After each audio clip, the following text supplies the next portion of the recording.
Hi అండి, అందరికీ నమస్కారం. ఎలా ఉన్నారండి? అందరూ బాగున్నారు కదా? ఆకాశవాణి కథామాలికకి స్వాగతం. నేను మీ అర్చన. మన బారిస్టర్ పార్వతీశం కథ వింటున్నాం కదండి. మొత్తానికి పార్వతీశానికి ఒక అమ్మాయి నచ్చింది. పెళ్లి చూపులకు కూడా వెళ్ళొచ్చాడు కదా. తర్వాత వాళ్ళ నాన్నగారి వాళ్ళతో పాటు వెళ్ళాలి అని అనుకున్నాడు. తర్వాత ఏమైంది అనేది ఇప్పుడు విందాం. మేము ఒక్క అరగంటలో అచ్యుతరామయ్య గారింటికి చేరుకున్నాం. అప్పటికి మా నాన్నగారు వచ్చినట్టున్నారు. ముందు సావిడంతా ప్లేటర్ గారి స్నేహితులతో సందడిగా ఉంది. అని నిశ్చయమైనట్లే గుమ్మాలకి తోరణాలు కట్టించారు. మా రాకకై కనిపెట్టుకున్నట్టు వీధిలో ఇద్దరు పెద్ద మనుషులు నిలబడి మేము బండి దిగగానే మమ్మల్ని సాదరంగా లోపలికి తీసుకుని వెళ్లారు. ముందు సావిట్లో మిత్రులతో మాట్లాడుతున్న అచ్యుతరామయ్య గారు మాకు ఎదురొచ్చి కరచాలనం చేశారు. అక్కడ కూర్చున్నంత వారందరూ మందహాసాలతో లేచి నిలబడ్డారు. మేము అచ్యుతరామయ్య గారితో లోపలికి వెళ్ళాము. మా నాన్నగారు చిరునవ్వుతో మమ్మల్ని పలకరించారు. ముందు మాకు పలహారాలు అందివ్వబోయారు. మా నాన్నగారు ముందు పిల్లని చూసి తర్వాతను ఈ లాంఛనాలు సావకాశంగా జరుపుకుందాము అన్నారు.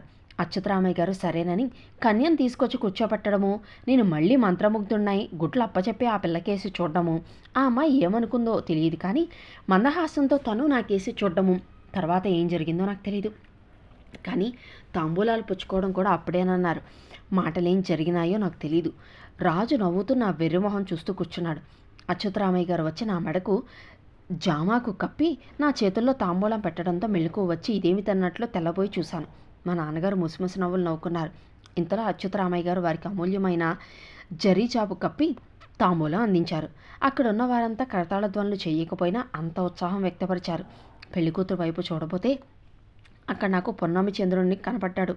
ఆ చంద్రబింబాన్ని మైమర్చి చూస్తుండగానే ఆశీర్వచన పుణ్యమా చెవిని పడడం, అక్షింతలు నా మీద అన్ని వైపుల నుంచి పడడం జరిగింది. అచ్యుతరామయ్య గారు ఆయన భార్య ఎంతో ఆనందంలో నా దగ్గరికి వచ్చి అక్షింతలు వేశారు. మా నాన్న కూడా దగ్గరకు వచ్చి ఎంతో ఆనందంతో ఆర్ద్రతతో ఆశీర్వదించి అక్షింతలు వేశారు. ఆయన నన్ను చూస్తే నాకు కళ్ళు తెరిచాయి. నేను లేచి ఆయనకి పాదాభివందనం చేశాను. ఆయన ఒక్కసారి నా బొచ్చు మీద చేసి దగ్గరకు తీసుకున్నారు. అత్తమామలకు కూడా పాదాభివందనం చేశాను. మా అత్తగారి ముఖంలో ఆనందం తాండవిస్తుంది. వచ్చిన బంధువులకు మిత్రులకు చందన తాంబూలాలు అందించారు.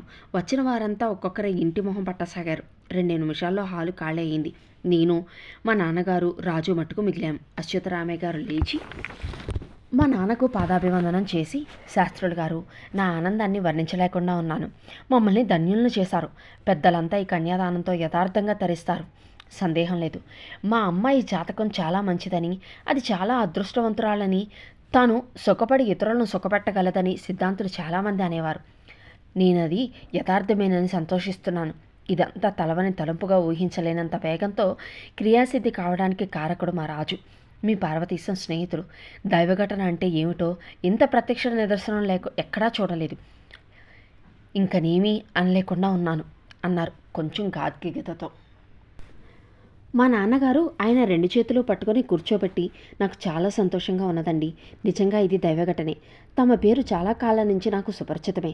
అయినా ఈ పరిణామం కేవలం దైవికమే కదా. మా వాడి జాతకము చాలా గొప్పదని, వారు చాలా ఉన్నత స్థితికి వస్తాడని, అత్యంత రూపవతి గుణవతి శీలవతి అయిన కళత్రం వస్తుందని, ఆమెతో మా గృహానికి అష్టైశ్వర్యాలు తీసుకువస్తుందని పెద్దలడం, నాకు ఆ నిశ్చయమే ఎంతో కాలం నుండి ఏర్పడ్డము, తత్సంబంధమైన ఆశలు పెంచుకుంటూ కలలకంటూ కాలక్షేపం చేసుకుంటున్నాను. ఈనాటికి తమరు నిన్న రాత్రి వచ్చి మీ అభిప్రాయం వ్యక్తం చేయగానే ఈనాడిక్కడికి వచ్చి లక్ష్మి తాండవిస్తున్న మీ అమ్మాయి ముఖం చూడడంతో నా కలలన్నీ నిజమయ్యాయని, నా తపస్సు ఫలించిందని ఎంత ఆనందించానో చెప్పశక్యం కాదు.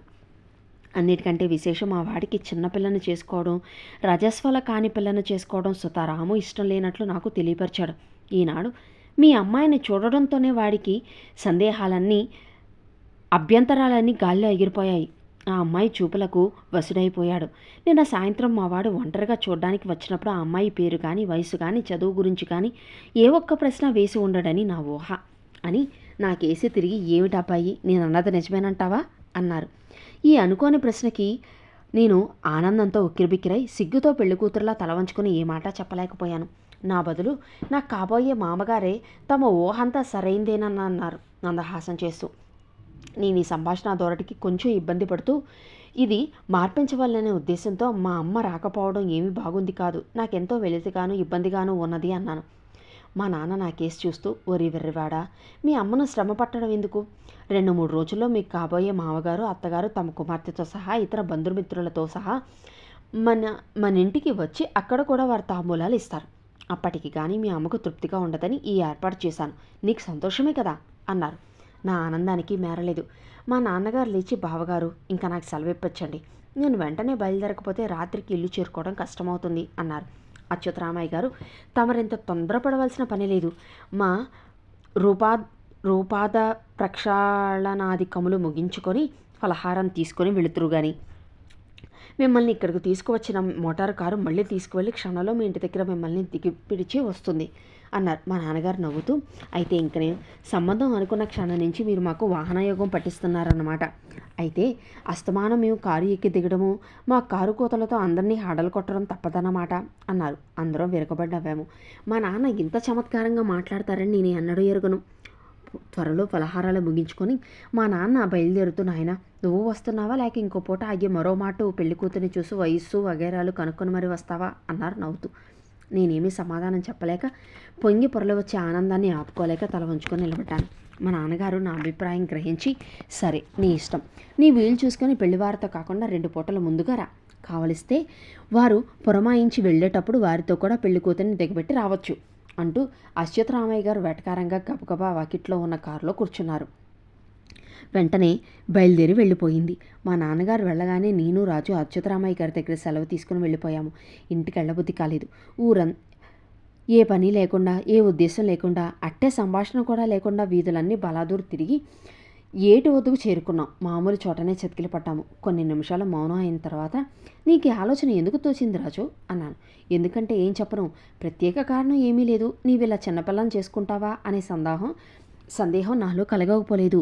మీ నాన్నకు నీకు ఈ విషయంలో పెద్ద ఘర్షణ జరగక తప్పదు కాబోలు. అది ఎలా వారించడమా అని అనుకుంటూనే ఉన్నాను. మొన్నను హఠాత్తుగా మా ఇంటికి ఎవరో వచ్చి మా నాన్నగారితో మాట్లాడుతూ, మాటల మధ్యన అచ్యుతరామయ్య గారి కూతురికి వివాహ ప్రయత్నం చేస్తున్నారని, త్వరలోనే ఏదో ఒక సంబంధం నిశ్చయించుకొని వివాహం చేస్తారని అనుకున్న మాటలు చెవినపడ్డాయి. ఆయన వెళ్ళిన తర్వాత నాకు మెరుపులయ్యే ఆలోచన వచ్చింది. మా నాన్నగారితో ఈ ప్రశంస చేశాను. ఆయన కూడా సంతోషించి, వారం రోజుల నుంచి ఈ అబ్బాయి ఎక్కడ ఉంటున్నా మన ఇద్దరికూ కూడా ఈ ఆలోచన కలగకపోవడం ఏమిటి, చాలా చిత్రంగా ఉంది. అయినా ఇప్పుడు మించిపోయింది ఏం లేదు, శుభస్య శీఘ్రం అన్నారు. అనడం తడువుగా వెంటనే చొక్కా తడుక్కుని కండువా పైన వేసుకొని పరిగెత్తుకొని అచ్యుతరామయ్య గారి ఇంటికి. ఇంకేముంది, ఈ శుభం జరిపించడానికి నిమిత్త మాత్రులు ఎవరా అని పరమేశ్వరుడు ఆలోచిస్తున్న తరుణంలో మా నాన్నగారు ఈ పనికి పూనుకోవడంతో 3 దేవతలు ఏకగ్రీవంగా తదాస్తు అన్నట్లయింది. కానీ పార్వతీశం, ఈవేళ అక్కడ నిన్ను ఆ అమ్మాయిని చూస్తుంటే ఒకరికొకరు మీ పుట్టుకలతోనే ఏర్పడినట్లు, ఈ బాంధవ్యం మీకు ఈనాటిది కాదన్నట్లు ఏవేవో వింత భావాలు నా తలలో పరిగెత్తి నన్నెంతో పరవశుని చేశాయి. ఒక పురుషుడికి తగిన స్త్రీ ఒక్కతే పుట్టకపోతేనే ఏర్పాటే ఉంటుందని ఇక్కడ రుజువైనట్లు మరెక్కడా ఉండదనుకుంటాను. ఆ అమ్మాయికి 14వ సంవత్సరమట, ఇంకా రజస్వాలు కాలేదట. అందుకని వారి తల్లిగారు ఆమె తరపు పెద్దలు ఆ 3 ముళ్ళు వేయించమని ఒత్తిడి చేస్తున్నారట. కానైతే ఈ తండ్రికి కూతురికి మటుకు ఆ తరువాయి తీరి చదువు పూర్తయిన తర్వాతని వివాహం అంటున్నా వీరి ఆలోచనలు సాగనివ్వమని నిశ్చయం చేసుకున్నారు. మా నాన్నగారు ఈ సంబంధం చెప్పగానే వారు వచ్చి నిన్ను చూడడంతో నీకోసమే ఇన్నాళ్ల నుంచి నిరీక్షిస్తున్నట్లుగా, మరొక ఆలోచన ఎప్పుడూ లేనట్లుగా వెంటనే అంగీకారం, ఆశ్చర్యం. అంతే కదా, నీవు అదృష్టవంతుడివి పార్వతీశం. నేను ఎప్పుడూ ఎక్కువగా నమ్మని మాటను ఈనాడు పరిపూర్ణమైన విశ్వాసంతో ఉపయోగిస్తున్నాను. మనము మొదట కలుసుకున్న గడియలు మనకెంత ఆనందదాయకమైనయో అంతకంటే 1000 రెట్లు మీ ప్రథమ వీక్షణ క్షణాలు ఆనందదాయకాలు కాగలవు. నమ్ము నా మాట అని ఒక నవ్వు నవ్వి, ఇవన్నీ నీతో ఏదో ముసలవాళ్ళ నేను అంటున్నాను, కానీ నాకప్పుడే భావాలు నాలో స్థిరమై ఆనందిస్తూ మధ్య పోగొట్టుకుంటున్నట్లు నీ వెర్రిమొహం చూస్తేనే తెలుస్తుంది తెలుసా అన్నాడు. నేను లేచి ఒక్కటి తగలనిద్దామనుకున్నాను. నా ఊహ కనిపెట్టి చటుక్కుని లేచి పరిగెత్తాడు రాజు. నేను అతన్ని అనుసరించక తప్పలేదు. మర్నాటి సాయంకాలానికి మా ఇంటికి వెళ్ళిపోయాను. ఇంటికి వెళ్ళగానే మా అమ్మ వాకిట్లోనే పరిగెత్తుకొచ్చి నాకు దిష్టి తీసి కాళ్ళు కడుక్కోమని నన్ను దగ్గరకు తీసుకొని చిల్లపిల్లాళ్ళ ముద్దాడుకుంది. ఆమె కంట ఆనంద బాష్పాలు కారాయి. నా కంటిదారులు కూడా ఆమెపై పడినాయి. మాకిద్దరికీ కొన్ని నిమిషాల ప్రపంచం తెలియలేదు. నన్ను అలాగే పట్టుకొని లోపలికి తడబడి అడుగులతో తీసుకువెళ్తూ గాద్గదికమైన గాత్రంతో, నా తండ్రి, నా సంతోషానికి మేరలేదు. నాన్న, ఈ మధ్యను నీ వివాహ విషయంలో ఏం జరుగుతుందా, ఏం పేచీలు వస్తాయా అని మేము ఉపయోగం పడుతున్న ఆరాటం నిన్నటితో తీరిపోయింది. మేము ఇంకా ఏమైనా ఇబ్బంది లేదు. మీరు 1000 ఏళ్ళు సుఖజీవనం చేసుకోండి అన్నది. మరి 2 రోజులకు భీమవరం నుంచి అచ్యుతరామయ్య గారు బంధువర్గాలతో పెండ్లి కుమార్తెతో సహా వచ్చి ఇక్కడ తాంబూలాలు ఇచ్చారు. అచ్యుతరామయ్య గారు భార్య ఆమె తల్లిదండ్రులు ఇద్దరూ వయోవృద్ధులు. మా ఇల్లు, ఇక్కడ పద్ధతులు మీ తల్లిదండ్రుల సదాచార సంపత్తి చూసి బ్రహ్మానందభరితులయ్యారు. ఈ తాంబూల కార్యక్రమం అయి వారు నరసాపురం వెళ్ళినప్పటి నుండి మా అమ్మ ఎంత ఆనందాన్ని అనుభవిస్తుందో చెప్పలేను. ఏ క్షణాన్ని చూసినా నేల మీద నడుస్తున్నట్లు కాక గాలిలో తేలిపోతున్నట్లే కనపడేది. ఆమె వికసిత వదనం చూస్తే నాకే పట్టరాని సంతోషం వచ్చేది. కొడుకుకేదో శుభం జరుగుతున్నదని, ఇతర దేశాల్లో ఏ తల్లి అయినా ఒక్క క్షణమైనా ఎంత ఆనందాన్ని అనుభవించగలదా అనుకున్నాను. మన దేశంలో కూడా అందరి తల్లులు ఇలాగే ఉంటారా అని అనుకుంటే, కొడుక్కి పెళ్ళవుతుందన్న సంతోషమే కానీ కోడలు వస్తుందన్న సంగతి తోచనే లేదు కాబోలు అనే సామెత జ్ఞాపకం వచ్చింది. కొంచెం నవ్వు వచ్చింది. మా అమ్మ మాట ఎలా ఉన్నా నేను నేల మీద గాలిలోనూ కాకుండా ఎక్కడ విహరిస్తున్నానో నాకే తెలియడం లేదు. తలలో ఏవేవో ఊహలు, ఆనంద తరంగాలు ఉవ్వెత్తుగా లేచి పడుతూ ఉంటే నా తల నన్ను విడిచి ఎక్కడికో పోతుంది అనిపించేది ఒక్కొక్క క్షణంలో. ఇలా ఎన్నాళ్ళు గడిచిందో, పగలు తిన్నానో లేదో, రాత్రి నిద్రపోయానో లేదో, అసలు ఏది పగలో ఏది రాత్రో తెలియకుండా నేనున్న స్థితిలో మా నాన్నగారు 4 రోజుల్లో వివాహానికి ముహూర్తం ఏర్పాటు చేసి నరసాపురం వర్తమానం చేశానని చెప్పారు. దానితో ఈ 4 రోజులు ఎలా గడుస్తాయా అనే భావం తుపాకీ దెబ్బలా తగిలింది. వెంటనే వివాహం ఎప్పుడైనా ఆ మరుసటి నాటి నుంచి నా భార్య ఆ ఎడింబరంలో పిల్లలాగా వచ్చి నా ఒళ్ళో కూర్చుని నా కంఠం కౌగిలించుకొని నన్ను ముద్దాడుతుందని భ్రమపడక అని ఎవరో వీపు తట్టి హితబోధ చేసినట్లు అనిపించింది. అప్పుడు స్మరణకు వచ్చింది నా భార్య చిన్నపిల్ల అన్న సంగతి. మళ్ళీ కొంతకాలం ఈ ఊహా ప్రపంచంలోనే మనిషి ఒక చోట, మనసు ఒక చోట ఉండాలి కాబోలు. ఎన్నాళ్ళో కదా అని ఇప్పుడే గుండెల్లో రాయిపడింది. చాలా చిత్రం. ఎడింబరలో సంవత్సరము అంతకు పైన ఆ అమ్మాయితో అంత సన్నిహితంగా, అంత ఉత్సాహంగా గడిపిన రోజుల్లో కూడా ఇక్కడేమీ అటువంటిది లేకుండానే ఇంత అంతులేని, భరించలేని ఆనందం కలగడానికి కారణమేమిటా అనే ఆలోచన పోయింది. దీన్నే కాబోలు మన వాళ్ళు జననాంతరం సంబంధం అని అంటారనుకుని సమాధానం చెప్పుకొని రోజులు లెక్క పెట్టుకోవడంలో తడబడుతూ కాలక్షేపం చేస్తున్నాను. నా లెక్క లేకుండానే మా నాన్నగారు నన్ను ఏ విధమైన సహాయం కోరకుండానే, ఏ పని నాకు పురమాయించకుండానే శుభలేఖలు వేయించి పంపించిన దగ్గర నుండి పందిళ్ళు వేయించి తోరణాలు కట్టే వరకు సమస్తం తానే చూసుకున్నారు. మరెవరైనా తోడ్పడ్డారో నాకు తెలియకుండానే, ఈ నెల అయినదో లేదో కూడా నాకు లెక్క తేలకుండానే ఒకరోజు ఉదయం మా అమ్మ నన్ను తెల్లవారుజామునే లేపి, త్వరగా నీ పనులు ముగించుకొని ఆయన ఈవేళ నిన్ను పెళ్లి కొడుకుని చేయాలి అన్నది. దానితో నేను ఉలిక్కిపడి లేచి, ఈవేళ ఏంటమ్మా, ఇంకా 15 రోజులు ఉన్నది కదా అన్నాను మర్చిపోయి. ఆమె నవ్వుకుంటూ, ఓరి వెర్రి తండ్రి, ఎల్లుండే వివాహం, ఈవేళ పెళ్లి కొడుకుని చేయడం, రేపు స్నాతకం చేసుకోవడం, ఎల్లుండి నరసాపురం తరలి వెళ్ళడం అంది ఎంతో తేలిగ్గా. మన బంధువుల రాక కూడా గమనించలేదేమిట్రా వెర్రివాడ అన్నది. నేను మారు మాట లేకుండా నా కార్యక్రమం అంతా అతివేగంగా అనగా సుమారు 1 గంటలోనో ముగించుకొని తయారయ్యాను. పెండ్లి కుమారుణ్ణి చేయడం అంటే ఏమిటో నాకు తెలీదు. ఊరికే తలంటూ పోసి కొత్త బట్టలు కట్టుకోమంటారు కాబోలు అనుకున్నాను. ఈ తతంగం ఎప్పుడూ చూసిన జ్ఞాపకమూ లేదు. మా అమ్మ ఎవరినో 10 మంది ముత్తైదుల్ని పిలిచి ఏదేదో గొడవ చేసింది. ఏమిటి వెర్రి అంతా అనుకున్నాను. మర్నాడు మళ్ళీ సూర్యోదయం కాకుండానే లేపి స్నాతకం అంటూ కొంత తతంగం మా నాన్నగారు జరిపించారు. ఇదంతా చాలా వరకు పురుషుల వ్యవహారం. ఆడవాళ్ళు ఊరికే వేడుక చూడడానికి మట్టుకు వచ్చారు. కొంతసేపు అయిన తర్వాత నన్ను కాళ్ళు కొత్త జోడు తొడుక్కోమన్నారు. తాటాకు గొడుగు చేతికిచ్చి ఏదో చిన్న మూట భుజానికి తగిలించి నడువు ముందుకి అన్నారు. ఎక్కడికి అన్నాను. బాజా భజంత్రులు వాద్యం ఆరంభించారు. ప్రయాణం అవుతున్నప్పుడు అలా అడగడం అపశకునం రా అన్నాడు ఒకతను. ఓ ఈ వెర్రి ముఖమా, కట్నం చాలదనో, పిల్ల బాలేదనో, నాకు ఈ పెళ్ళి అక్కర్లేదనో, ఈ మేళ తాళాలతోటి నువ్వు ఇప్పుడు కాశీకి లేచిపోవాలన్నమాట. ఇప్పుడు మీ మామగారో బావమరిదో వారొచ్చిన సంగతి పాపం నువ్వు గమనించలేదు కాబోలు. ఇంత తొందరపాటు కూడదని మందలింపు లాంటి బ్రతిమలాయింపుతో ఓ వీసెడు బెల్లపు అచ్చుతో గడ్డం కింద కొట్టి ఆపుతారన్నమాట అన్నాడు. బావగారు, మీరలా మా మీద ఆగ్రహించి ఈ శుభ సమయంలో అమాంతం కాశీకి పోతానంటే ఎలాగ చెప్పండి? మీకు మా చెల్లెల్నిచ్చి వివాహం చేయడానికి సమస్త ఏర్పాట్లు చేసుకున్నాం కదా, ఇప్పుడు ఎలా చెప్పండి? మీ మాట తాంబూలాలు పుచ్చుకున్నప్పుడేగా చెప్పారు కాదు అంటూ బావా బామర్దులు, బామ్మర్ది వరసవారు, మీ అత్తగారి తరపున వారు వేళకోళాలు చేసి 10 అడుగులైన ముందుకి సాగనివ్వకుండా ఆపుచేసి నా గొడుగు ఒకళ్ళు, చెప్పులు ఒకళ్ళు లాక్కొని, చాలే ఓయ్, మహా వెళ్ళావు, ఎలాగైతేనేమి అని మా మావయ్య కాబోలు నన్ను తీసుకువెళ్ళి మళ్ళీ పీట మీద కూలవేశాడు. ఏమిటి నాటకమంతా అనుకొని నాలో నేను నవ్వుకున్నాను. బావగారు, గడ్డం కింద బెల్ల కొట్టినప్పుడు గట్టిగా తగలలేదు కదా అని మా బావమరిది, నాలిక ఖర్చుకోలేదు కదా అని మరొక అబ్బాయి అంటుంటే, ఖర్చుకునే ఉంటారా, అందుకనే బెల్లం అంతా గడ్డనే ఉండిపోయింది అని మరొకరు నన్ను వేళాకోళం పట్టిస్తుంటే, ఇదంతా కూడా ఎంతో సరదాగానే ఉంది. ఇంతలోనే ఆశీర్వచనము అందుకున్నారు. ఆశీర్వచనం మంగళహారతులు అయిపోయాయి. నేను పీటల మీద నుండి లేచి లోపలికి వెళ్ళిపోయాను. తర్వాత మరొక గంటతో భోజనాలు. అక్కడ మళ్ళీ కుర్రకారంతా నాకు అటు ఇటు చేరి, పార్వతీశం గారికి ఈవేళ బొత్తిగా అన్నయ్యతో పోయినట్లుంది అని ఒకరు, అదేమిట్రా ఆయన పాపం విస్తర్ దగ్గర కూర్చున్నారా, ఆయన ఎక్కడో ఉన్నామని అనుకుంటున్నారు అని మరొకరు, మరో 24 గంటలు ఎలా గడుపుతావు బాబు అని ఇంకొకరు, ఏ నీతి వడ్డనో మనిషి వచ్చినప్పుడు ఆయన వేయించుకోవడం అయిపోయింది, మళ్ళీ పరాకుగా ఉన్నారు కదా అని బలవంత పెట్టకండి అని ఇంకొకరు, పిండి వంటలు వచ్చినప్పుడు బాబు ఆయన వేధించకండి, ఆయనకు తీపన్నా బొత్తిగా సహించదు, నమ్మండి నా మాట అని వీరొకరు. ఇలా రకరకాలుగా వేళాకోళాలతో నవ్వులాటలతో ఎలాగో భోజనం అయిందనిపించారు. తాంబూలాలు తీసుకుని ఎవరి దారిన వారు వెళ్ళగానే నరసాపురం నుంచి వచ్చిన మా అత్తగారి తాలూకు వారు కూడా వెంటనే వెళ్ళిపోయారు. ఇంకా అక్కడి నుంచి మా బంధువర్గం అంతా కావలసినంత కుతూహలంతో ఇంటి పనులు, సవరణలు, పిల్ల సముదాయింపులు, ఒకళ్ళతో ఒకళ్ళు పరాచికాలు, ఆ తర్వాత ప్రయాణానికి పెట్టి సదురుకోవడంతో కావలసిన సందడి, కోలాహలమును. ఎలాగో ఏం జరిగిందో, ఎవరేం చేస్తున్నారో, ఏమంటున్నారో నాకేమీ తెలియలేదు.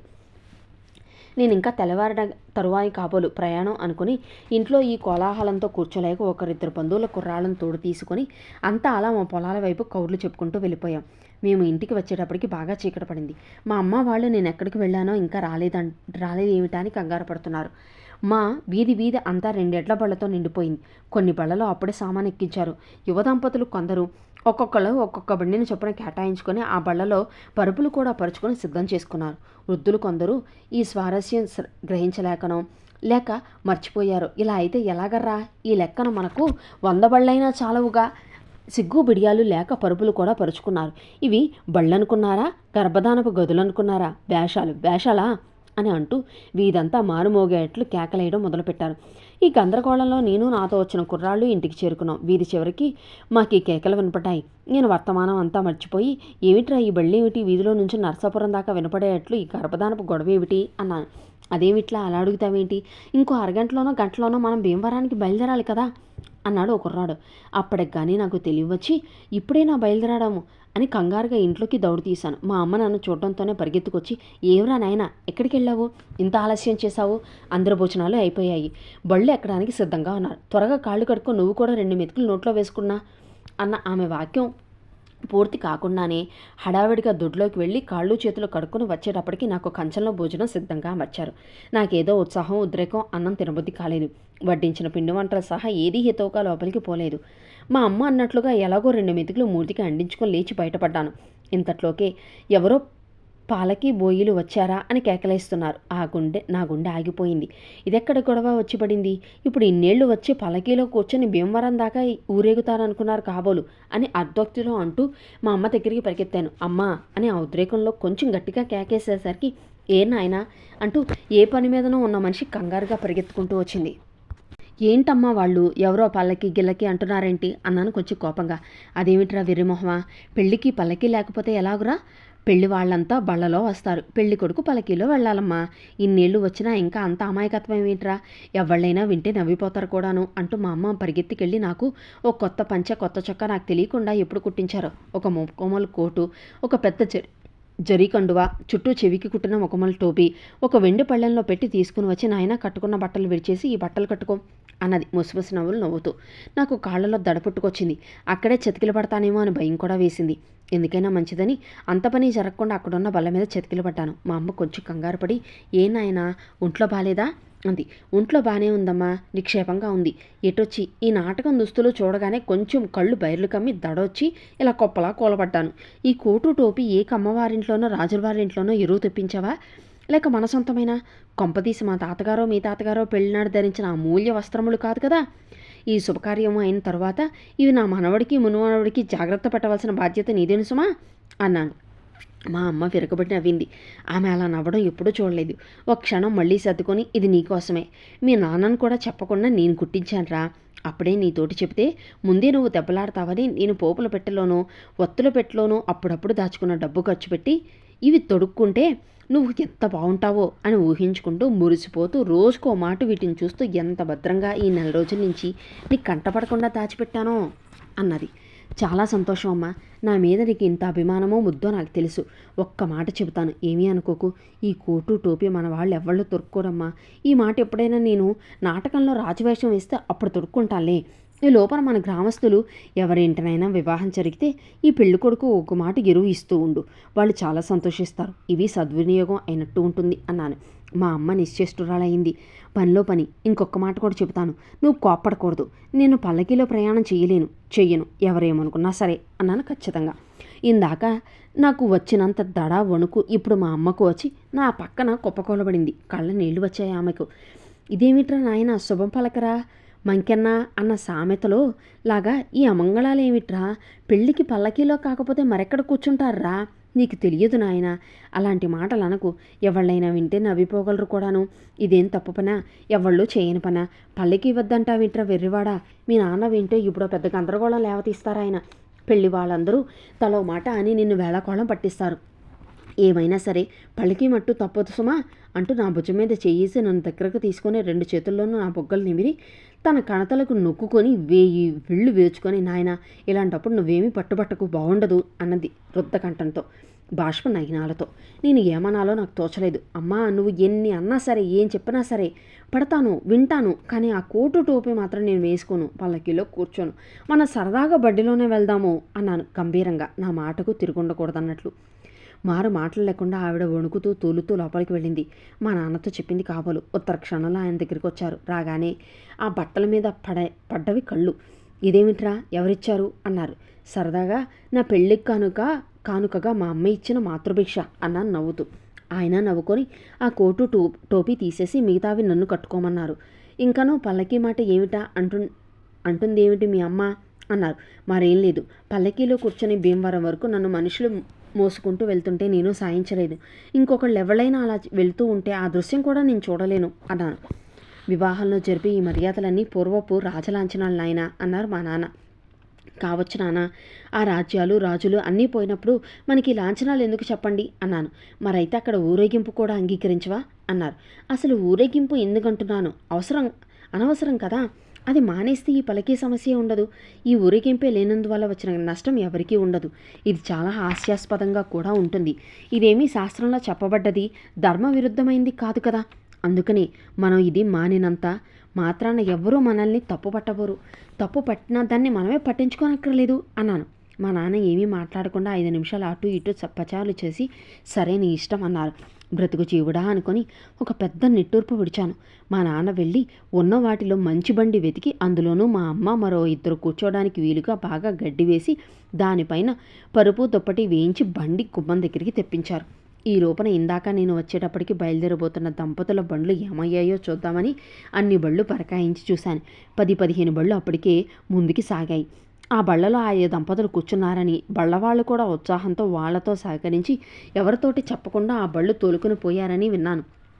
ఇంకా 4-5 బళ్ళు పరుపులు పరిచి దంపతులకే నిరీక్షిస్తున్నట్లు కనపడింది. మొత్తం మీద ఎలాగైతేనేమి కొంతసేపటికి బళ్ళన్నీ ముందుకు సాగాయి. మా నాన్న మరొకరు మట్టుకు ఇళ్లకు తలుపులు తాళాలు అన్నీ జాగ్రత్తగా చూసుకొని ఏమీ మర్చిపోలేదని తేల్చుకొని నమ్మకమైన పాలికాపులను గ్రామస్తులను ఇంటికి కాపలా ఉంచి ఆఖరి బండిలో వారు వచ్చారు. ఇంకా కొంచెం చీకటి ఉండగానే బళ్ళు భీమవరం సమీపించాయి. ఊరు బయట కొంచెంసేపు బళ్ళాపారు. ఆడ మగ 50 మంది దిగి గబగబా దేహపాతలు తీర్చుకున్నారు. తర్వాత మరి కొంచెం ముందుకు సాగి ఓ చెరువు దగ్గర మళ్ళీ బళ్ళు ఆపారు. అక్కడ అంతా దంతదావనాలు దిగగానే నేను కూర్చున్న బండి, మా నాన్నగారి బండి, మా పురోహితుల బండి ముందు తినగా పెళ్లివారింటికి దారి పట్టించారు. అక్కడ మా రాక విని మమ్మల్ని మా విడిదిలోకి తీసుకెళ్లారు. మేమంతా కబుర్లు చెప్పుకుంటూ నడిచే వెళ్ళాము. మా వెనుక మా బళ్ళు వచ్చాయి. మా దంత దావనాధికాలు అయ్యేటప్పటికి తక్కిన బళ్ళన్నీ వచ్చేశాయి. గ్రామస్తులు చాలామంది, పని తొందరలేని స్త్రీలు, బాలవృద్ధులు అంతా ఈ పెళ్లివారిని చూడడానికి గబగబా పరిగెత్తుకుని వచ్చారు. అందరూ బళ్ళలోంచి దిగి సామాను సర్దుకొని స్నానాధికాలు చేసుకున్నట్టుకు ఉపక్రమించారు. ఇక్కడ కూడా చురుకైన గడసరి యువతులు సాధ్యమైనంత వరకు వేరు గదుల్లో తమ సామాన్లు పెట్టించుకొని తలుపులకు తాళాలు వేసుకున్నారు. కానైతే అదొక చాలా పెద్ద భవంతి. ఇది చాలదేమో అనే సందేహంతో పక్కనున్న వేరొక భవంతి కూడా మా కొరకే ఖాళీ చేయించి శుభ్రపరిచి ఉంచారు. అందుచేతను ఈ దంపతులు అంతా తొందరపడవలసిన పని లేదు. ఎంతమంది దంపతులు వెళ్ళివారి యువకులైనా వృద్ధులైనా ఉన్నారో వారందరికీ కావలిస్తే తలో గది ప్రత్యేకంగా దొరికింది. పెళ్లివారి అందరి స్నానాలు వస్త్రాలంకరణలు అయ్యేసరికి ముందు చంటి పిల్లలకు పాలు వచ్చినవి. ఇంకో 15 గంటకి పెద్దలకి ఫలహారాలు వచ్చినవి. బాలబాలికలతో ఉదయాన్నే భోజనం అలవాటు ఉన్న వారందరికీ ఆ ఏర్పాటు సిద్ధంగా ఉన్నది. పిన్నలు, ఇష్టమైన పెద్దలు కూడా వెంటనే రావచ్చుననే పిలుపు వచ్చింది. వారి పిలుపు అందిందే తడువుగా బిలబిలలాడుతూ 20 ఏళ్లలోపు మగవాళ్ళు చంటిపిల్లలను చంకన వేసుకొని, కొంతమంది తల్లులు మామూలు భోజన సమయం వరకు ఉండలేని కొంతమంది ఉభయములు వృద్ధులు, మడి కట్టుకునేవారు మడి కట్టుకొని, మడి తడి అక్కలేని యువతి యువకులు తలో చెంబు పుచ్చుకొని భోజనాలకు పెళ్లివారింటికి హాజరయ్యారు. అక్కడికి వెళ్ళగానే ఆడవాళ్ళందరూ తమరు వచ్చినవి మర్చిపోయి అందరూ కట్టుకున్న పెళ్లి కూతురిని చూడడానికి పరిగెత్తారు. పెళ్లి కూతురికి అభ్యంగనం చేయించి అలంకరణ చేస్తుండగా ఇంతమంది నవ్వులతో కబుర్లతో లోపల చొరబడేటప్పటికి పెళ్లి కుమార్తె అక్కడున్న వారు అంతా నిర్గాంతపోయి వీరి ముఖాలు చూసి పెళ్లివారై ఉంటారని ఊహించి వెంటనే అక్కడ తివాచీపరిచి వారందరినీ కూర్చోమని ఆహ్వానించారు. పెళ్లి కూతురు ఎంతో సిగ్గుపడి ముడుచుకొని ముద్దైపోయింది. అయినా నవ్వుతూ విప్పారిత నేత్రాలతో వాళ్ళని చూస్తూనే ఉంది. వచ్చిన వారంతా పెళ్లి కూతురు పేరైనా అడగకుండా, ఇంతను ఏమైనా మాట పలుకు లేకుండా తదేక దీక్షతో అక్కడ చూడబోయిన సుమారు 100 కళ్ళు పెళ్లి కుమార్తె పైన ఆ పాదమస్తకం పరిశీలిస్తూ కూర్చున్నారు. ఆ అమ్మాయికి వాళ్ళు కూడా ఏమిటా లేకుండా అలంకరణ చూస్తూనే ఉన్నారు. ఇంతట్లోకి వడ్డలనైనవి పిలుపు రాగానే ఇంతమంది శకుంత సంతానంలో ఒక్క క్షణంలో విస్తల దగ్గర వాలారు. ఇంకనక్కడ వడ్డన్లు, భోజనాలు, వేళాకోళాలు, విక్రింతలతోటే భోజనాలు సాగుతున్నాయి. ఆవకాయ చాలా బాగుందంటే బాగుందని కుర్రకారంతా ఆవకాయ మీద పట్టించారు. ఇంతమంది ఒక్కసారి ఏకకాలం మందు 3-4 సార్లు అడిగేటప్పటికి యువతలో ఉన్న ఊరగాయ కాస్త అయిపోయింది కాబోలు. అది గ్రహించి కుర్రవాళ్ళు 50 మంది ఏకగ్రీయంగా ఆవకాయ బామ్మగారు ఆవకాయ అని భజన ప్రారంభించారు. లోపల ఉన్న ఒక విశ్వస్త చటుక్కున స్నానం చేసి తడిబట్టలు ఊరగాయ గదిలోనే విడిచి రాచిప్పడుకొనుక ఆవకాయ తీసి తాను ఉన్న స్థితి మరిచిపోయి రాచిప్ప అరచేతిలో పెట్టుకొని పందిట్లో అల్లరి ఎక్కువగా ఉన్నదని పాపం తొందరగా చక్కా వచ్చేసింది. విస్తళ్ళ దగ్గర ఉన్న జనం అంతా ఒక్క మాట చేతులెత్తి గోవిందా గోవిందా అన్నారు. ఆమెకేమీ అర్థం కాక ఈ గోల ఏమిటా అనుకుంది. అలాగే 10 మంది కుర్రాళ్లకు వడ్డించి ముందుకు వచ్చేసరికి పంక్తిలో ఉన్న ఆడవాళ్ళంతా ఆమెను అక్కడే ఆపి ఆమె ఉన్న స్థితి అభినయం ద్వారా తెలియపరిచారు. అప్పటికి ఆవిడ ఏగాదిగా నిజస్వరూపాన్ని చూసుకొని, అయ్యో వెదవల్లారా, మీ మొహాలు తగలయ్య, ఎందుకట్రా మీ గోలంతాను అని గొణుక్కుంటూ పరిగెత్తింది. ఇంతలోకి ఒక ముత్తైదు ఒక రంగు చీరను పరిగెత్తుకొని వచ్చి ఆమెకు ఒంటి నిండా చుట్టబెట్టి ఆమెను పందిరి అవతలికి పంపి రాచిప్ప తను పుచ్చుకొని వడ్డన ఆరంభించింది. ముసలామె తిట్టుకుంటూ కేకలెడుతూ బావి దగ్గర పరిగెత్తి చేతులు అవి కడుక్కొని 2 చేతుల మీద పోసుకొని లోపలికి వెళ్ళి తడిబట్టలు విడిచేసి ఇంకా ఆ పూట ఎవరికీ కనపడకుండా ఏ మూలనో పడుకుంది పాపం. ఇక్కడ భోజనాలు కాకుండానే పిల్లవాడి విడిది నుంచి బయలుదేరుతున్నట్లుగా వేళతాళాల ధ్వని వినపడింది. వీరందరూ తక్షణం చేతులు కడుక్కొని విడిదికి పరిగెత్తారు.